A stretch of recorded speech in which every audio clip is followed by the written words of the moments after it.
to Resilience Plus Rise, the podcast where resilience is not just a concept but a lived experience. I'm your host, Thomas Scaria, a resilience coach, an ultra marathoner, and a relentless believer in the human spirit's ability to rise. This Mm. podcast is a companion to my book, Resilience Plus Rise 26.2 Transformative Miles to Unleash Your Marathon of Life Mindset. Each episode is a raw, unfiltered dive into the stories of those who have faced life's hardest battles and emerged stronger. Today, it gives me a great pleasure and privilege to introduce the guest, Kirsten Dubreuil. She has been a senior officer in the Royal Canadian Air Force. And with a Remembrance Day, this was absolutely apt having her to talk about her experiences. She worked, as I mentioned, 25 years, but now she's moved into another trajectory wherein she's an executive and leadership coaching. And this is more specific, transforming women in leadership. She is an entity that leaves the clients with a sense of clarity and, more importantly, a call to action to thrive in their personal and professional life. And this aligns to their actions and their values. As mentioned, she partners very much with women leaders to build their confidence and amplify their voice. So, without much delay, Christian, welcome to Resilience Plus Rise podcast.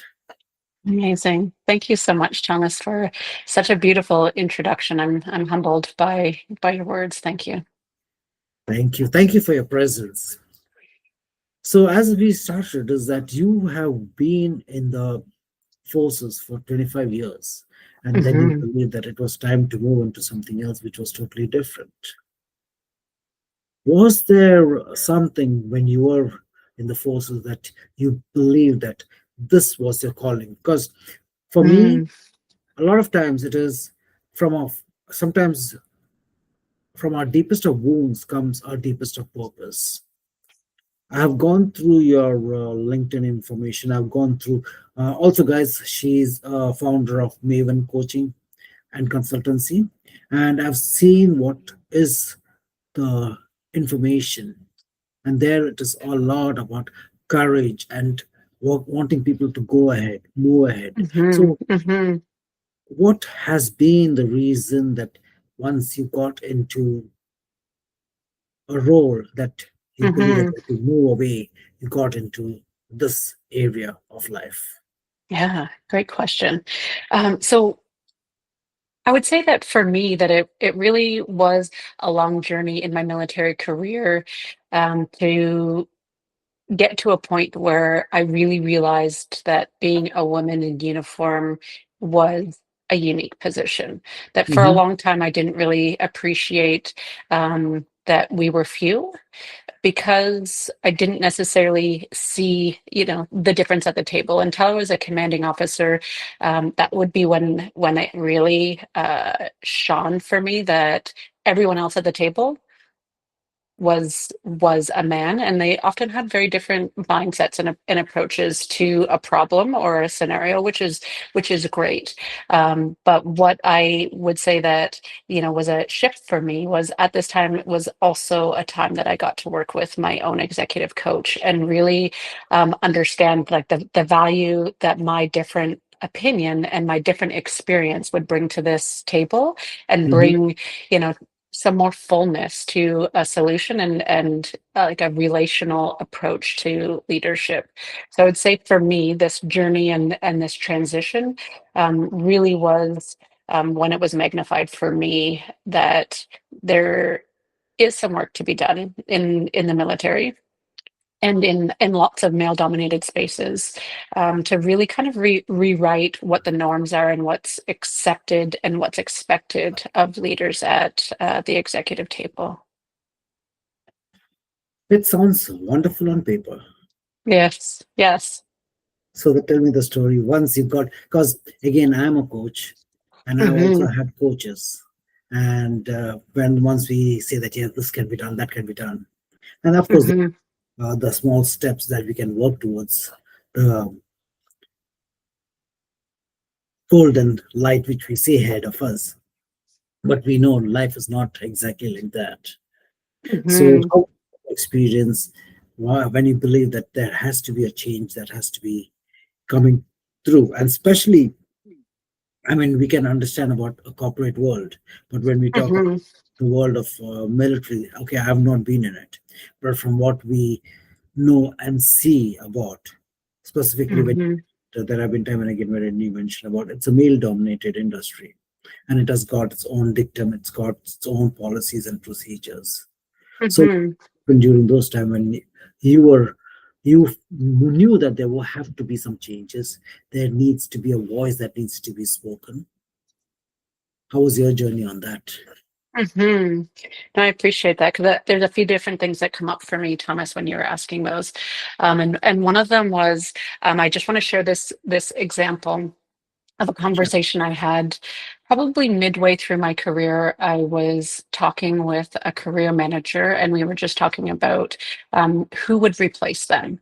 Career manager is the person, that is making the human resources decision, who's going where, what's going to happen, movement, deployments, that kind of thing. And when they were talking about their potential replacement, they were naming a woman and saying, you know, this person would not be able to do this job because they would be too emotionally connected to the people and to the stories. And in the moment, I went, "Oh wow, okay, this is still a thread that is happening, and what needs to change for this to be a more relational approach in the Canadian Armed Forces, so that we actually can create this environment where people feel like they're heard and understood, and then they're not just a number." Because one of the things that I would say from I think in industry everywhere is that people aren't coming to workplaces for the same reason as they did maybe when I joined, in the sense that I wanted a career. I was, you know, in it for the long haul, and that's kind of my mindset when I joined. And that's not the case anymore. And we really need to be able to be agile and be ready to create spaces for people to feel like they are being treated as the individuals that they are. So that was a really big pivot moment for me of, what can I do? And when I get into certain positions and levels of influence, like how can I start shaping this conversation and creating the environment that perhaps I didn't enjoy for most of my career? Hmm. So actually, there are two questions which comes up. The first one Yeah. being, what inspired you to join the forces? Mm-hmm. Yeah. So my dad was military, actually. Okay. And yeah, so he retired just as I was starting high school. And it wasn't until then, and we moved back to their small hometown, and that I was away from a military community, that I really realized the opportunity that I had as a base brat, as we call it. And I really was like, yeah, I want more of that. I want to create that sense of adventure and service for myself. And yeah, so it was one of those things that I had applied to lots of different universities, and throwing my name in the hat and seeing what happens. And lo and behold, I spent 25 years in the institution. Wow. Yeah. So now that you are an executive coach Hmm. and you train leaders, women leaders, so as they say, the corporate world is also equally a jungle. Mm. When you look at your experience in the armed forces, Hmm. and now you are out in the wide world, Yeah. the corporates, do you believe there's a lot of difference, specifically for women who are Mhm. striving to be leaders or create a movement that they an impact they want to create. What's your take on Mhm. that? I don't think there's much difference. Really? Excuse me. No, Okay. I mean, the women that I work with, I mean, it sounds like for the most part, we have the same stories, the same challenges, the same questions, the same wonders. And it's really just different environments that are maybe, creating some of that ripple and wonder. Sorry. So I don't necessarily see that much of a difference, and that's one of the things that I find so fascinating in this coaching journey is how much we are alike, and that foundationally often have the same challenges, and it's really just a matter of what resources we have access to and how we're going to respond to those challenges. And what I would say too is that my decision to leave the military wasn't an easy one, because I knew that there Mhm. was so much work left to be done. That I saw myself, I was trekking really well. I was very successful in many different definitions of that word. And I, thought to myself, there's work for me to do here. And what does that mean if I were to walk away from that? Mhm. And, if I'm not doing it, yes, of course, we're all replaceable. But I also knew, that it takes time to get people into positions to be in a decision making influence position. But what I would say is what I was able to come to is that I'll be more valuable, and I already feel like I am, to this institution and to these individuals from the outside than from the inside, because I don't have to be in this hierarchical structure where it kind of creates a little bit of challenge, I guess, if you will, Mhm. for many people to want to be open and honest with someone in the chain of command because of that rank structure and the institutional expectations that come with a military culture. So really, that's been what I've been wanting to, champion, and my mission in this next phase of life is, how can I continue to keep this conversation going for, yes, women in uniform, but women in all male dominated spaces, to really, be able to lean into their value, their Mhm. voice, and appreciate that there really is magic in that diversity. Wow. So, actually, my next question, what I was working towards was, okay, Hmm. is there any suggestion that for people wanting to get into this sphere of military? But Mm, then, as you mentioned, is that the world of military or the armed forces, as well as the corporate world, it has got its own way that people are striving, and specifically in today's world, where well-being is one of the core concepts that you may be driven with by your ambition, but then at mm, what cost? And we hmm. know there are a lot of people who tend to they believe they are strong, but then there are times wherein they could crumble. Right. So when we talk about these particular areas, what are the suggestions that you, in your experience, know that you have been both in armed forces as well as in the corporate world when you're coaching, what are the suggestions that you would give? I mean, these are, it's not from the coaching, but just from your experience, what are the suggestions that you would give specifically for whether it is women leaders or entrepreneurs, Hmm. or it could be a person, maybe just in a small administrative departmental space, wherein they want to work towards the betterment of the Hmm. department and also about their own selves. Hmm. So, what would you say on that? Yeah, thank you for that question.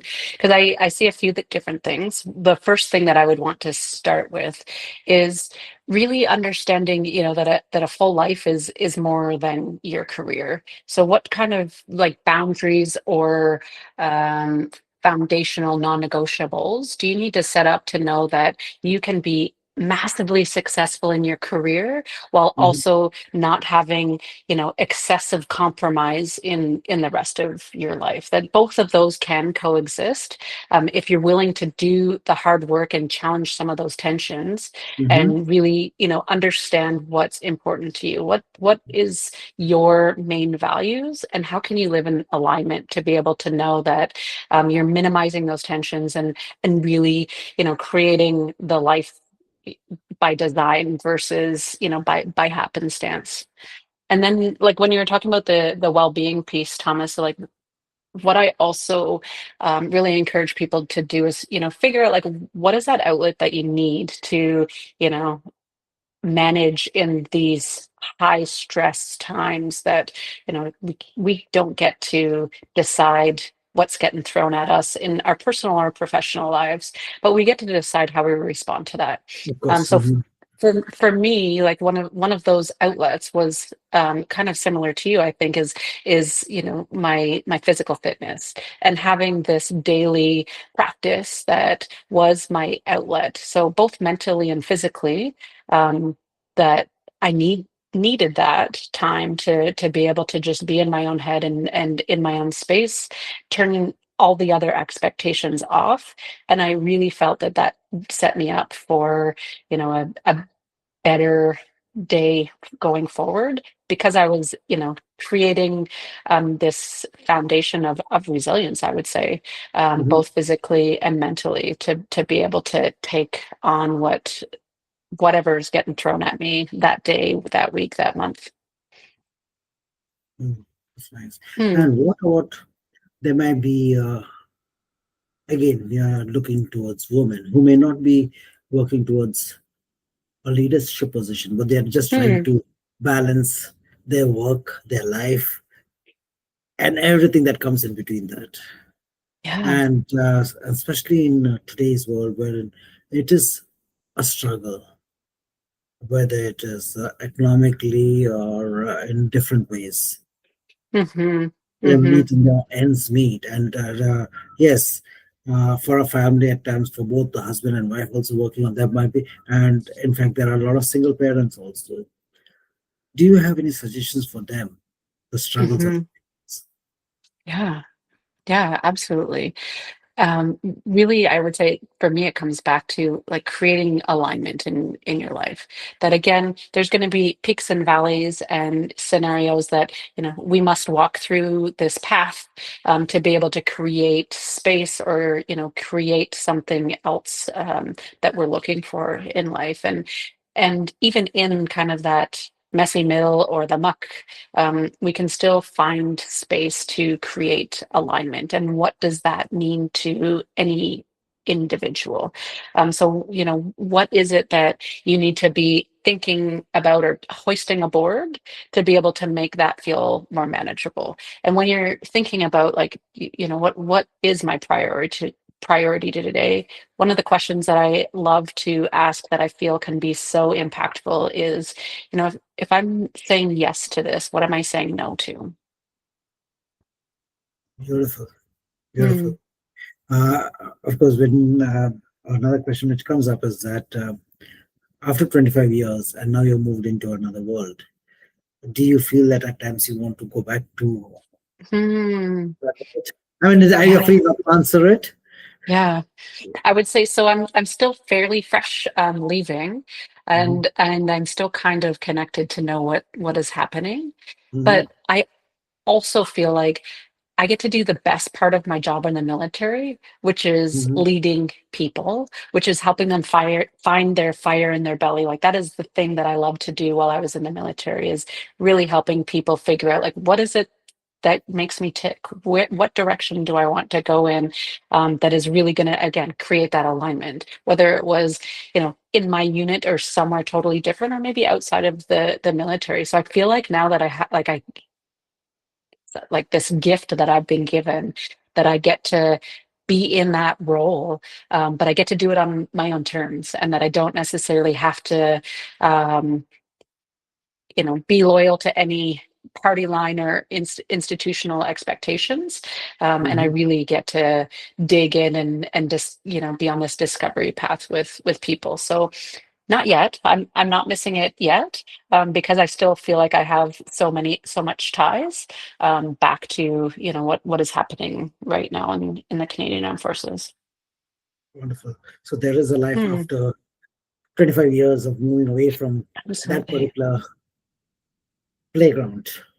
Absolutely, absolutely. I mean, I say that, and you know, when I'm talking about like I'm still on this mission of like helping to create this path for these women, and figuring out like how can my world now collide with the world of my 25-year career to continue that conversation. So there's lots of ideas and irons in the fire just to see like what could happen, what can be. Fantastic. So now, actually, when you mentioned, there was a beautiful point which I would take a side note on, is that helping women and in their Mhm. path of growth. Maven consultancy and coaching.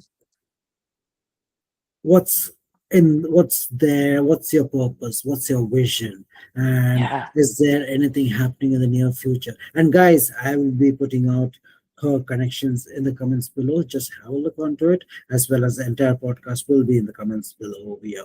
So yes. Amazing. Thank you, Thomas. Yeah, so Maven Executive Coaching, the mission behind that is empowering women to find their voice, to find their value, and to really lead with their true self, and to not, you know, want to embody characteristics that don't feel natural to them. So Mhm. I'm really, you know, take an approach that everybody's challenges and goals are unique. So I don't right now have any kinds of specific, you know, programs of let's figure out imposter syndrome. That might be something that people are Mhm. coming to me with, that we will kind of design our approach and what needs to happen based on that individual specific situation in the world around them. So that's really kind of the goal that I have, and one of the models that I've been living by for quite a while now is one from Brené Brown, who's been quite impactful in how I lead and now how I'm coaching, is to choose courage over comfort. So that's really, you know, what I'm trying to create in this world, and that ripple effect of like, let's help people choose courage over comfort. Wow, I was just going to ask you one of the last questions. That is there a last parting word? And you just mentioned what it would have Mm, been, courage over comfort. But would there be something else absolutely. that you would just leave as a parting statement as we come to a conclusion of our podcast? Yeah. I mean, I would say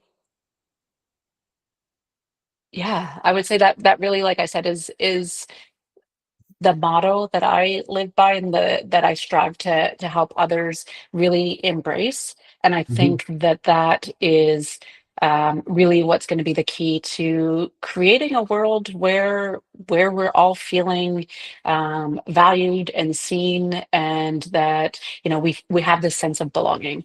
Because I really truly believe that that is what the world needs, but also what workplaces need. That if you really want people to show up and do the work, you need to show them that you value them as individuals. So that really is, you know, a daring leadership approach. Wow. Of course, Brené Brown, daring greatly. Right. That's Yeah. yes. So, guys, here we just had a beautiful journey with Christian, wherein her purpose and her goal is partnering with executives, specifically with women leaders, to build their confidence, amplify their voice, and to make a tangible difference.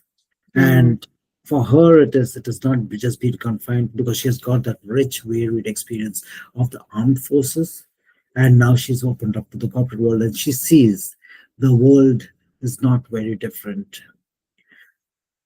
She, by this conversation, it is very much obvious that she wants to develop her clients in a way they can understand the most important values of their life, all while prioritizing. Of course, we talked about well-being, Hmm. and of course, one of the last statements she mentioned was lead without limitations and courage over comfort. Hmm. So with that, Christian, I would like to say thank you for the conversation that we just had. It was been a wonderful eye opener, and I hope anybody who's listening, and if this is touches you, do reach out to her and find out if there is something that you believe that you have got the potentiality, but you may not. You're trying to find the clarity. Christian is a person that you could be looking towards. So with this, I conclude our talk. Wonderful. Thank you so much. And thank you, Thomas, for creating this space to be able to really dig into these resilience plus rise conversations that are really going to help create that change in the world. So thank you.